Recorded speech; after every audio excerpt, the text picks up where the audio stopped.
الحمد للہ وکفا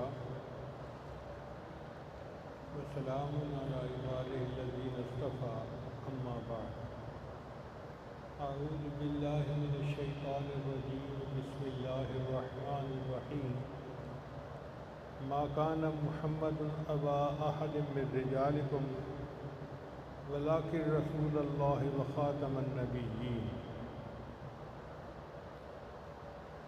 سبحان ربک رب العزت عما یصفون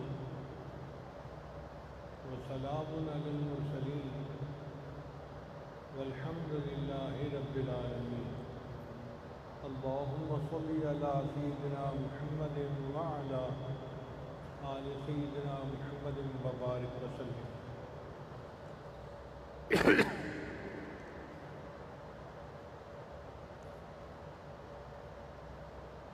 آج مجلس عالمی تحفظ ختم نبوت کا اجلاس ہے چنوٹ میں۔ دل کی بڑی تمنا تھی کہ میں خود وہاں حاضر ہوتا، مگر طبیعت نے ساتھ نہیں دیا تو میں نے اپنے دونوں بیٹوں کو وہاں بھیج دیا۔ اس وقت صورتحال یہ ہے کہ جسم یہاں ہے اور دل وہاں ہے۔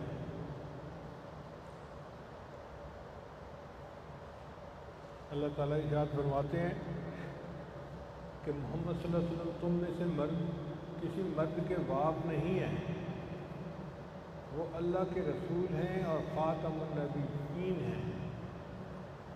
خاتم النبیین کا معنی ہے آخری نبی۔ اس کی دلیل ایک حدیث پاک میں ہے کہ نبی علیہ السلام نے ارشاد فرمایا سیکون فی امتی کذابون ثلاثون، میری اس امت میں 30 ایسے جھوٹے لوگ ہوں گے، کلہم یزعم انہ نبی، ان میں سے ہر ایک یہ گمان کرے گا کہ وہ نبی ہے، وَأَنَا خَاتَمُ النَّبِيِّينَ لَا نَبِيَّ بَعْدِي، اور میں خاتم النبیین ہوں، میرے بعد کوئی نبی نہیں۔ تو خاتم النبیین کی تفسیر نبی علیہ السلام نے خود بتا دی، لا نبی بعدی، میرے بعد کوئی نبی نہیں آئے گا۔ چنانچہ نبی علیہ السلام آخری نبی ہیں۔ حدیث مبارکہ میں آتا ہے انا آخر الانبیاء وانتم آخر الامم، میں آخری نبی ہوں اور تم آخری امت ہو۔ اس امت کے بعد کوئی اور امت نہیں اور نبی علیہ السلام کے بعد کوئی اور نبی نہیں۔ تو ختم نبوت کا سلسلہ نبی علیہ السلام کے اوپر آ کر مکمل ہو گیا۔ اب اس کے بعد کوئی بندہ نبی ہونے کا دعویٰ کرے گا تو وہ کذاب ہوگا اور جھوٹا ہوگا۔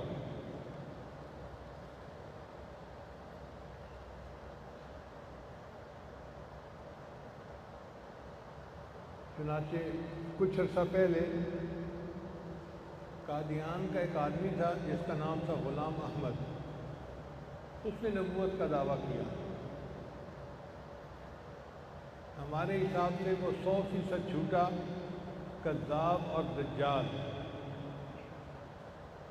سوال ہی نہیں پیدا ہوتا کہ وہ اللہ کا نبی تھا۔ جب نبی علیہ السلام نے فرما دیا لا نبی بعدی، میرے بعد کوئی نبی نہیں آئے گا، تو اب نبی ہونے کا کوئی امکان ہی نہیں۔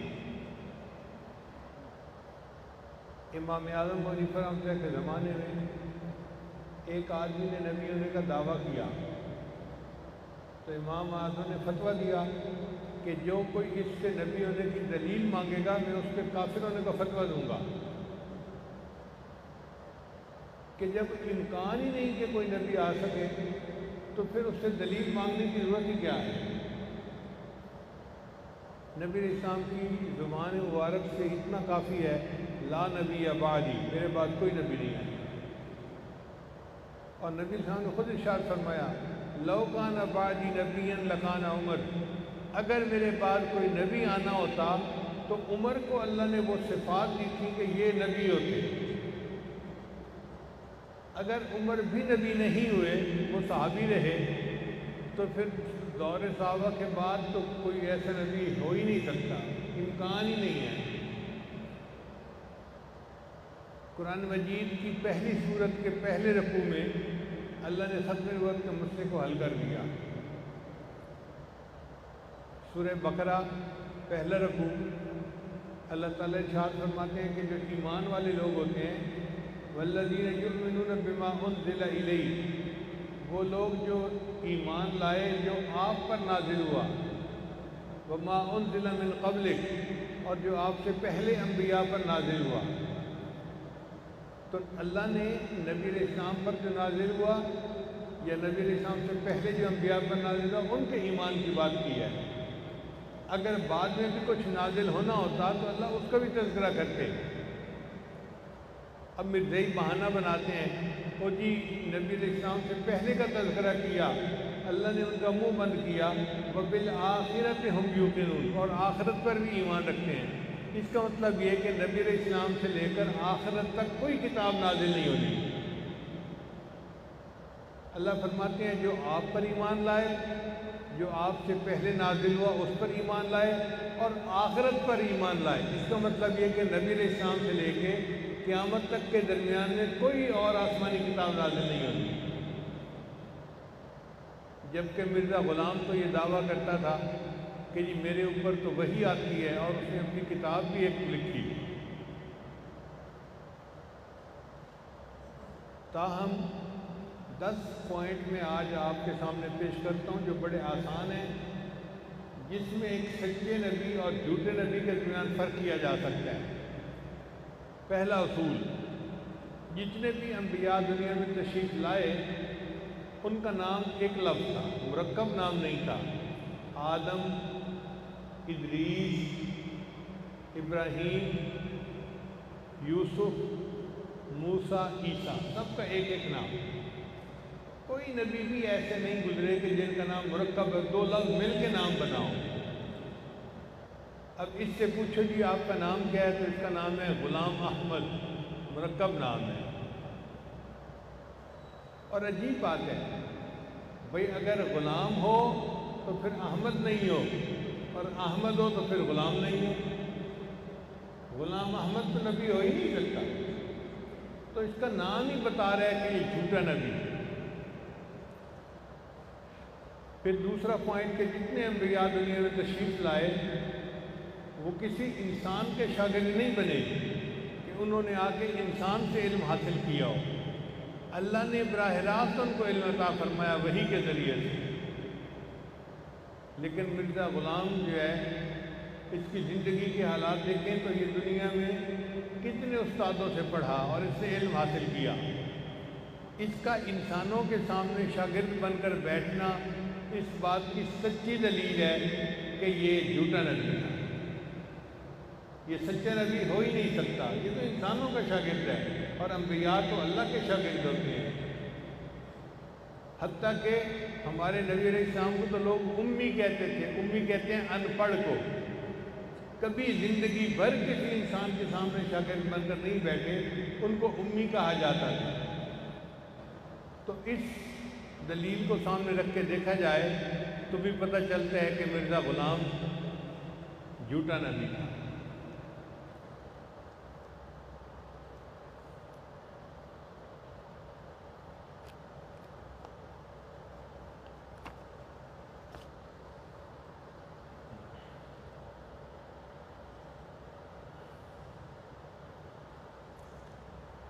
پھر تیسری دلیل کہ انبیاء کرام کسی کتاب کے مصنف نہیں ہوا کرتے، وہ دنیا میں آ کے کتاب لکھتے نہیں ہیں۔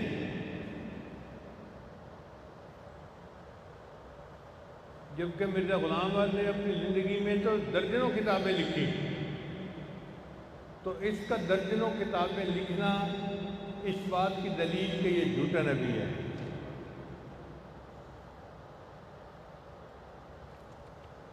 یہ کہتا تھا کہ میرے اوپر جو فرشتہ وحی لاتا ہے اس کا نام ٹیچی ڈیچی،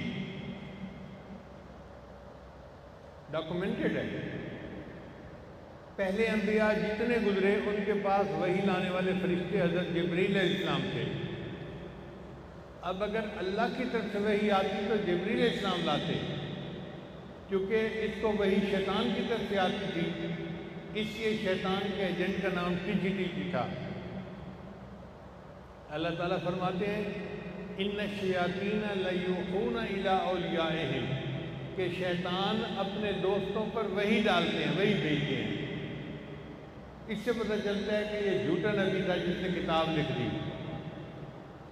ایک دفعہ مجھے خیال آیا کہ بھئی اس نے جو کتاب لکھی ہے وحی کی تو پڑھیں تو صحیح، تو میں نے وہ کتاب منگائی۔ اس میں اس نے لکھا کہ مجھے اردو میں بھی وحی آئی، عربی میں بھی وحی آئی، فارسی میں بھی وحی آئی، پنجابی میں بھی وحی آئی، اور عبرانی زبان میں بھی وحی آئی، اور ایک ایسی زبان میں وحی آئی جو میں ہی نہیں جانتا۔ اب آپ غور کریں، جھوٹا ہونے کے لیے اتنا ہی کافی ہے۔ بھئی جب وحی کو آپ ہی نہیں سمجھتے تو آپ کی امت کیا سمجھے گی؟ تو خود اپنے آپ سے لکھا اس نے کہ ایک ایسی زبان میں وحی نازل ہوئی جو میں بھی نہیں جانتا۔ ایسا جھوٹا نبی تھا۔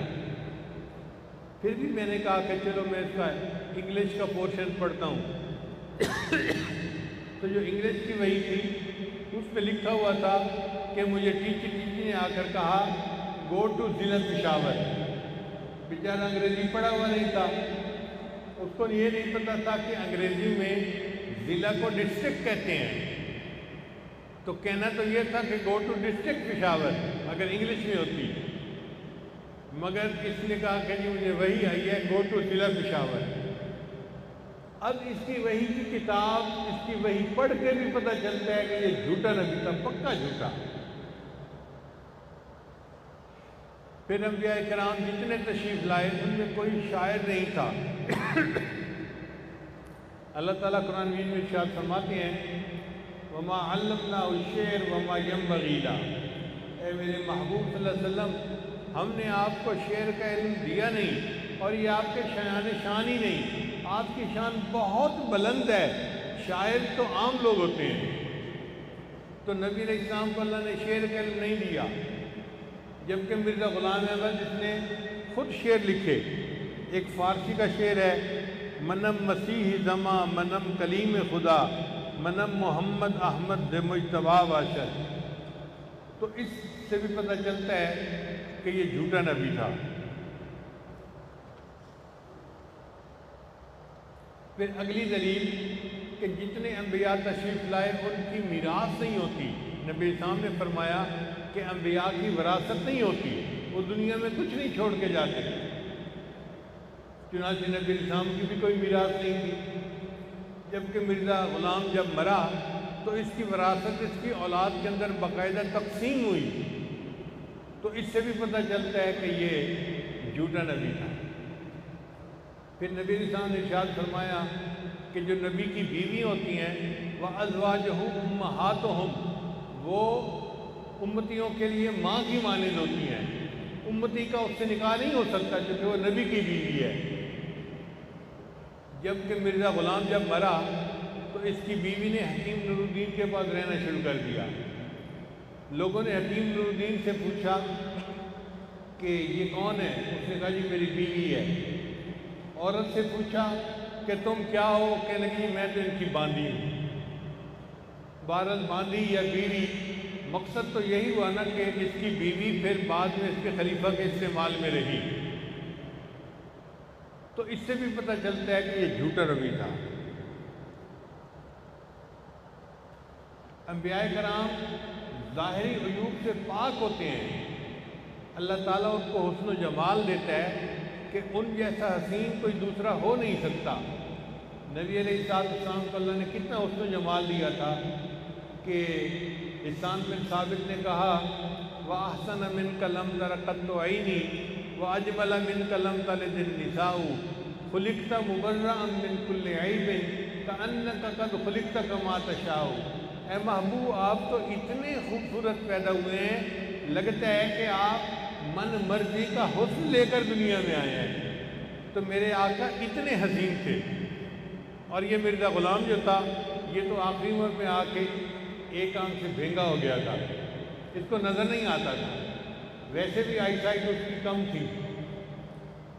چنانچہ ایک آدمی ان کو فجر کے بعد ملنے کے لیے آیا تو مرزا صاحب عجیب سی شلوار پہن کے باہر آ گئے۔ اس نے کہا کہ مرزا صاحب آپ نے یہ کیسی شلوار پہنی ہوئی ہے؟ کہتے ہیں ہو غلطی ہو گئی، میں اپنی بیوی کی شلوار پہن کے آ گیا ہوں۔ اب جو اتنا مخبوط الحواس انسان ہو کہ اس کو اپنی شلوار اور اپنی بیوی کی شلوار میں فرق کا پتہ نہ چلے، وہ نبوت کا دعویٰ کیسے کر سکتا ہے؟ جھوٹا نبی۔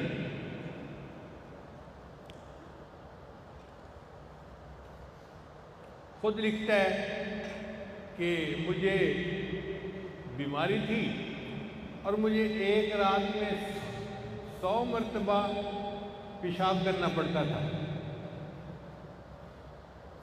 اب آپ بتائیں، ایک رات میں 100 مرتبہ جو پیشاب کرتا ہو وہ تو پیشاب بنانے والی مشین ہے۔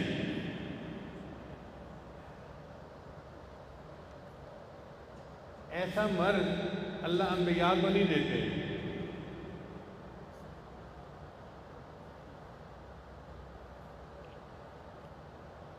پھر انبیاء کرام جہاں وفات پاتے ہیں وہیں ان کی قبر ہوتی ہے۔ نبی علیہ السلام نے حجرہ عائشہ صدیقہ میں وفات پائی اور وہیں ان کی قبر مبارک بنی، وہیں آپ مدفون ہوئے۔ اور مرزا غلام جو تھا، اس کو تو موت آئی بیت الخلاء کے اندر، ٹوائلٹ کے اندر، تو ہمارے حساب سے تو اس کی قبر پہ ٹوائلٹ میں ہی بننی چاہیے تھی۔ تو اس سے بھی پتہ چلتا ہے کہ یہ جھوٹا نبی تھا۔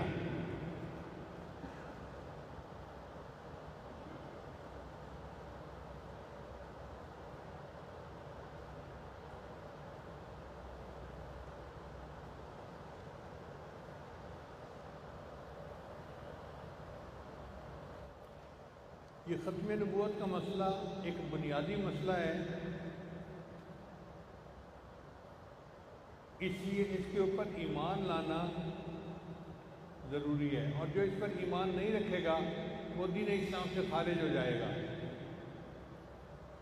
حضرت علامہ انور شاہ کشمیری رحمۃ اللہ علیہ اس بارے میں بہت سختی فرماتے تھے۔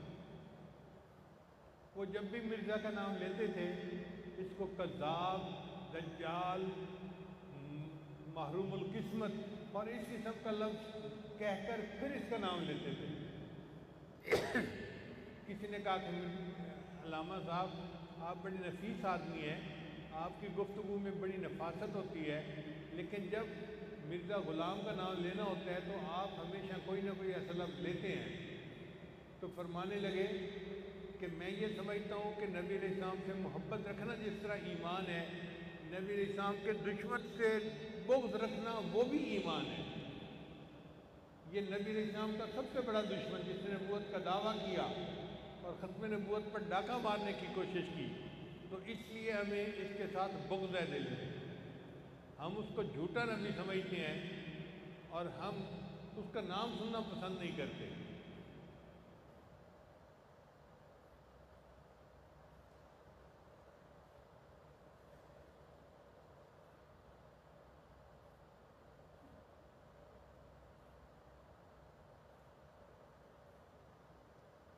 ایک مرتبہ علامہ انور شاہ کشمیری رحمۃ اللہ قادیان گئے، ان کے شاگرد حضرت مفتی محمد شفیع رحمۃ اللہ بھی ساتھ تھے۔ تو ایک مسجد میں بیٹھے تھے کہ علامہ انور شاہ کشمیری رحمۃ اللہ نے ایک ٹھنڈی سانس لی۔ تو مفتی صاحب نے پوچھا حضرت خیریت تو ہے؟ فرمان لگے ہم نے تو اپنی زندگی ضائع کر دی۔ ان کا حضرت آپ کے ہزاروں شاگرد ہیں، کون سا ملک ہے جہاں آپ کے شاگرد موجود نہیں ہیں؟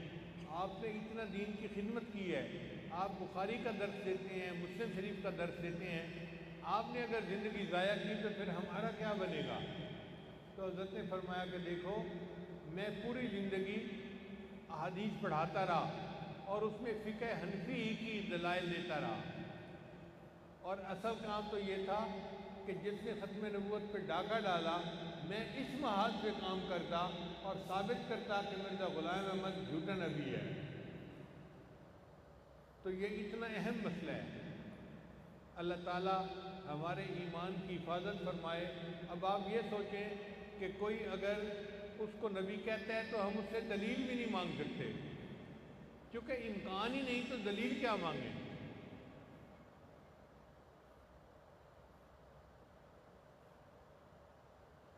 اس کی مثال یوں سمجھیں کہ اگر کوئی کہے جی کہ فلاں مرد کے ہاں بیٹا ہوا تو آپ دلیل مانگیں گے؟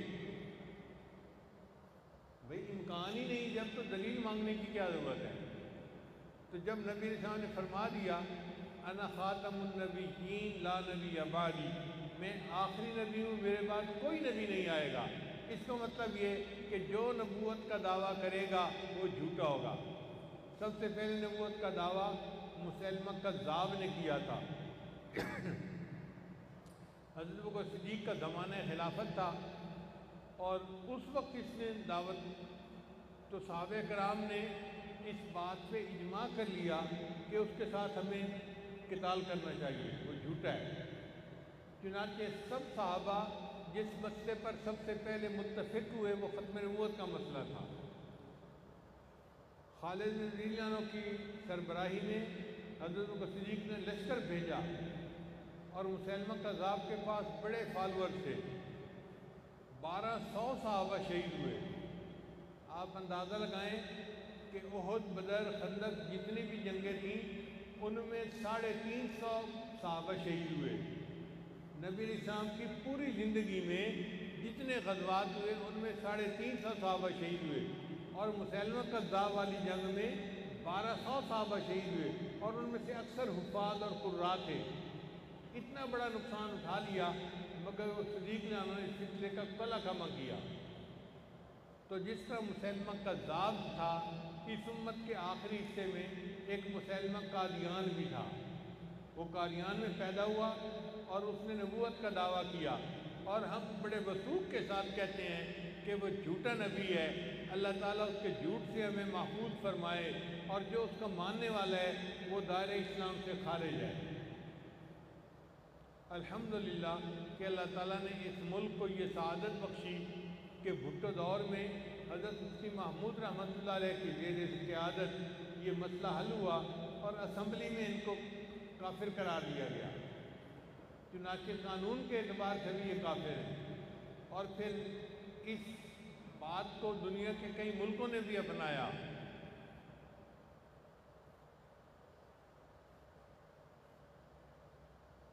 چونکہ ان کی پشت پناہی ان کے انگریز کر رہے ہیں، یورپ، امریکہ، اسرائیل سب ان کے پیچھے سے ہمت دلانے والے ہیں، تو وہ وقتاً فوقتاً اس فتنے کو بڑھاتے رہتے ہیں اور اس کا کوئی نہ کوئی شوشہ چھوڑتے رہتے ہیں۔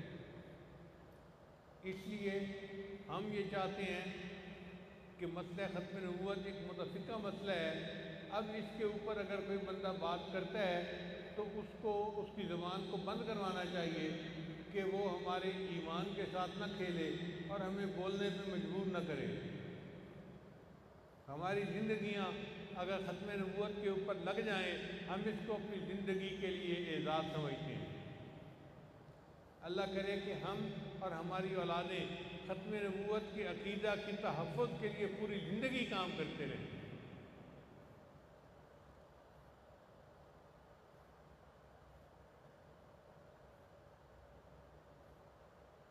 بعض لوگ ایک سوال پوچھتے ہیں کہ جی پہلے بھی انبیاء ہے مگر ان کے فالوور تھوڑے سے تھے اور ایک خاص علاقے میں تھے، اور پھر چند سالوں کے بعد وہ فتنہ ختم ہو گیا، لیکن یہ مرزا قادیانی تو ایسا کہ 100 سال سے زیادہ گزر گئے اور یہ فتنہ بڑھتا ہی جا رہا ہے، چلتا ہی جا رہا ہے۔ تو بھائی اس کی بنیادی وجہ یہ ہے کہ اس کے پیچھے اس کی پشت پناہی کرنے والے یہود و نصارہ ہیں، وہ اپنے ملکوں میں ان کو کام کرنے کا موقع دیتے ہیں، ان کو پیسے دیتے ہیں، اور اس پیسے کے ذریعے یہ افریقہ جیسے غریب ملکوں میں جا کے لوگوں کو کھانا دیتے ہیں اور ان کو قادیانی بنانے کی کوشش کرتے ہیں۔ تو اس لیے اس سے متاثر ہونے کی ضرورت نہیں ہے کہ یہ عالمی سطح پہ پھیل رہا ہے۔ جب کافر اس کے پیچھے ہیں تو وہ تو پھر پوری دنیا میں بھی پھیل سکتا ہے فتنہ۔ بہرحال ختم نبوت کا عقیدہ اس کے اوپر آپ مضبوط رہیے اور نبی علیہ السلام کو خاتم النبیین سمجھیے، اور فوراً دل میں یہ بات آئے کہ نبی السلام نے فرما دیا لا نبی بعدی، اس کے بعد اب کسی سے دلیل مانگنے کی ضرورت ہی نہیں ہے۔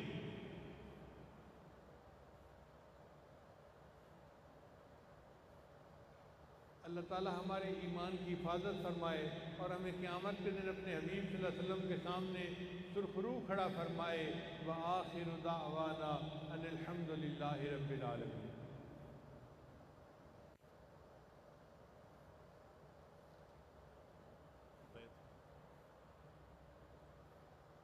دعا سے پہلے توبہ کے کلمات پڑھائے جائیں گے۔ بہت سارے لوگ بیعت کی نیت سے آتے ہیں، پھر موقع نہیں ملتا، تو جو بیعت کی نیت سے آئے ہیں وہ بیعت کی نیت کر لیں، جو پہلے سے بیعت ہیں وہ تجدید بیعت کی نیت کر لیں، اور یہ کلمات ساتھ ساتھ پڑھتے جائیں۔ پڑھیے، بسم اللہ الرحمن الرحیم،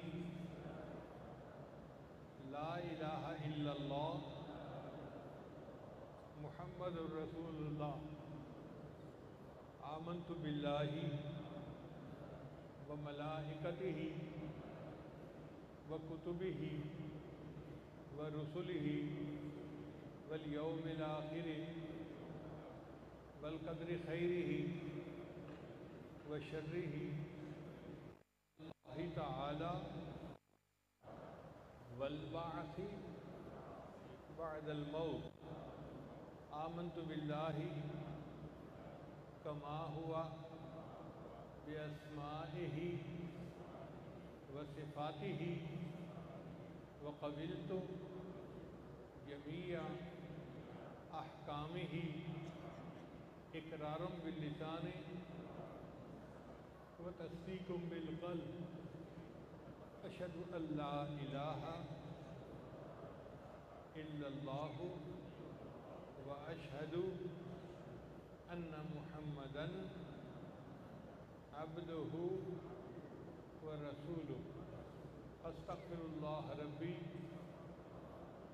من کل ذنب واتوب الیہ برحمتک یا ارحم الراحمین۔ چند معمولات ہیں جن کو باقاعدگی سے کریں گے تو اللہ تعالیٰ دل کو منور کریں گے۔ ان میں پہلا عمل 100 مرتبہ استغفار صبح و شام پڑھنا، استغفر اللہ ربی من کل ذنب واتوب الیہ۔